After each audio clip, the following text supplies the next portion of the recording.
Hey, how you guys doing? We're back with another upcoming game, this time from the Perfect World series. As you may recall, the acclaimed PC original was one of the first big free-to-play MMORPGs, and it's still going strong today. It's made quite a name for itself, so it's not strange to see that the developers are expanding the franchise in new and exciting ways, one of them being Perfect New World, a bold reimagining coming to PC, console, and mobile.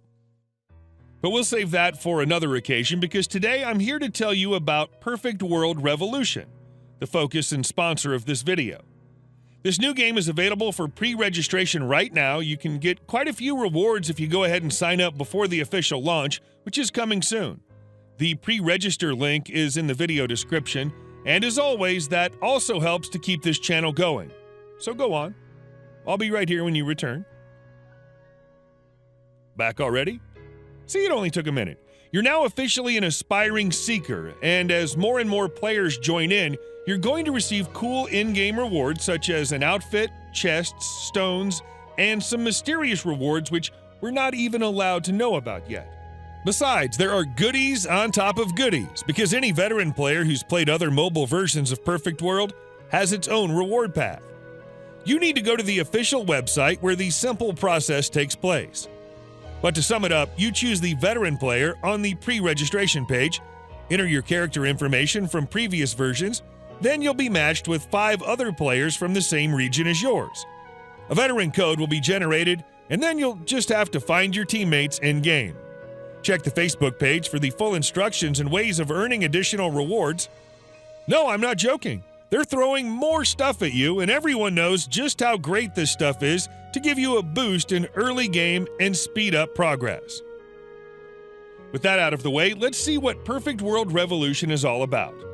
To sum it up, it is the original PC MMO revised for our busy age, favoring a swifter and easier approach to gameplay, even for those who can't squeeze many hours of gameplay from their days. Besides, it's designed as a vertical MMORPG, which means that you can face the world with a single hand. It's not often that you find such a rich RPG designed to be played in portrait mode, but this time you can, as I've tried myself. Some of you may find this strange, but this is where I remind you that not everyone is able to play games in the comfort of their sofas while chomping on some snacks. Many people want to keep enjoying the game as they go about their busy lives, especially while commuting to work or some other place. You may have been there before, standing on a bus or a train, hanging on for dear life without a chance to play your favorite games, but this one, it's all good. Just launch the game and use that freehand to play. This wouldn't suffice if the game and UI wasn't redesigned to suit this kind of approach. As you can see, the interface is arranged in a way that makes most options easily accessible with one finger. There's a handy notification right within your reach that'll set your character moving to its next objective. And it also reminds you of important limited-time events. You can play with anyone from around the globe, so it seems that it won't be a problem finding a few friends to tackle challenging dungeons in a party of up to 6 players. But if for some reason you're playing at weird hours and you can't find a full team, the game will auto-match you with a few NPCs to give you a hand. Massive cross-server guild wars are planned, but there's a bit of adventuring to do before you reserve the right to show your strength. But since I'm getting ahead of myself, I should start by taking a look at the classes, of which there are 7 so far, divided across 3 races: Human, Untamed, and Winged Elf. Classes are exclusive to each race, so you must pick the one that you find more suited to your playstyle without really thinking too much about it. The Untamed are the most diverse of the bunch, offering 3 classes with significant variations and unique skills to each one. For example, the Barbarian is the tank of the game and has the ability to switch into a secondary form, a Raging Tiger, bringing a new set of skills to the battle. The Vulpine is another beast entirely, and I mean that literally, because she is also capable of shifting forms, this time into a cute mystical fox. The Assassin is your typical stealth-based class, more difficult to fully realize its potential, but also the one that provides the best DPS of the bunch. Things get a bit more conventional when we get to the Winged Elf race. As you could expect, there's the Archer, great for long-range attacks and perfect for players who prefer to solo their way. The Cleric, on the other hand, is a natural-born healer, the support unit that every balanced team should have in their ranks. Finally, humans. Or close enough, because I don't see many wizards when I go out for a walk.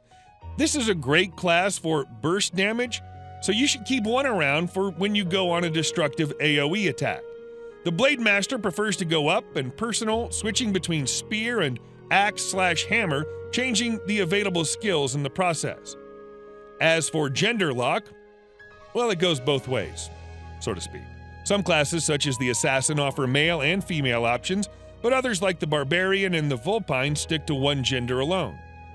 After selecting your class, it's time to get to the customization process. I chose the Vulpine, and what a gorgeous creature she is. You start by picking a preset from the 10 available, and then you customize her body and face via a series of sliders and cursors. You can choose a big or small head, mess around with the torso and waistline, and of course, breast size couldn't be absent. I don't know, that seems to be a player favorite for some reason.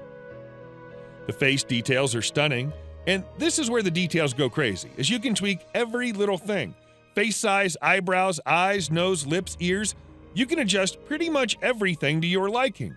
And the makeup section allows you to change the colors of everything from the hair to the skin, ears and tail, eyes, and even add some sort of tattoo to the face.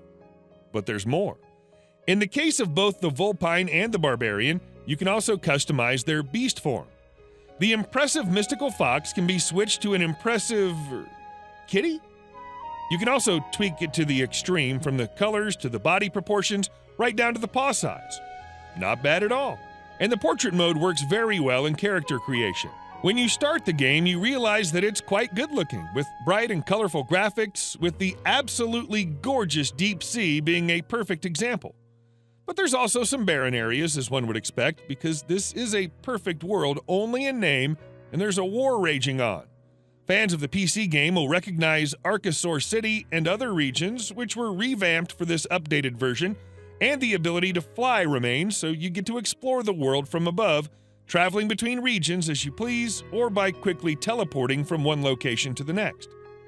As you would expect, the beginning is pretty smooth.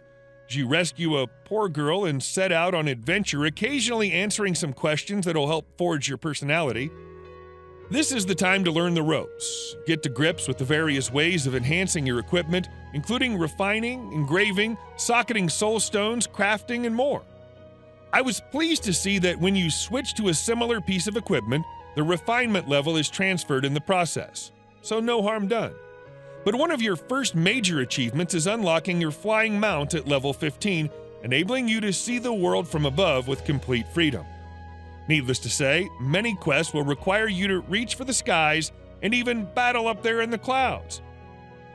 Any fan of MMOs used to playing on mobile devices knows for a fact that the autoplay option is no replacement for real human skills. Where it comes to fighting fair and square against other players or even in a group, you must take control of the situation and react with lightning-fast reflexes. Cooperative dungeons, for example, shouldn't be taken lightly, and it's advised that you directly control your character in order to make the most out of your party's potential. Apocalypse Valley is a good example. A succession of beasts await at the end, each one bigger and nastier than the other. So unless you're confident that your character level is high enough, you should take heed. The Heavenfall Tower also comes to mind, where every floor brings a new challenge and requests your undivided attention. There are tons of events, some of them occurring at specific days or hours, as you can see from this list. A few are automated and deliver a great deal of experience points, such as the Odd Paperclip for Villa or Monster Massacre, while many others require your intervention, especially PvP events like the Pinnacle. This is where you're going to challenge other players and climb to the top of the leaderboard. Compare your battle ranking with the available players, pick the one that looks accessible the most, refresh the list if needed, and then show your skills on the battlefield. Each win will make you gain a few positions in the ranking, as well as earning you experience points and honor. A defeat, however, will make you cool down for a few minutes until you can return to battle. One word of warning: a vastly superior battle ranking doesn't really translate into a surefire win, so keep your wits about you. I guess we can end these impressions by saying that Perfect World Revolution is a game for fans of the classic MMORPG. But not just for those. Its bold portrait mode approach makes it suited for players who are always in a hurry, so that's me for sure. And it's very likely that you're just the same. I would add that since this IP is growing exponentially in the next few years with the release of related games, this would be a good time for anyone to become familiar with this world of treachery, mayhem, and breathtaking vistas. Remember to pre-register right now to get those rewards increasing and get ready for release in a few weeks. See you guys next time.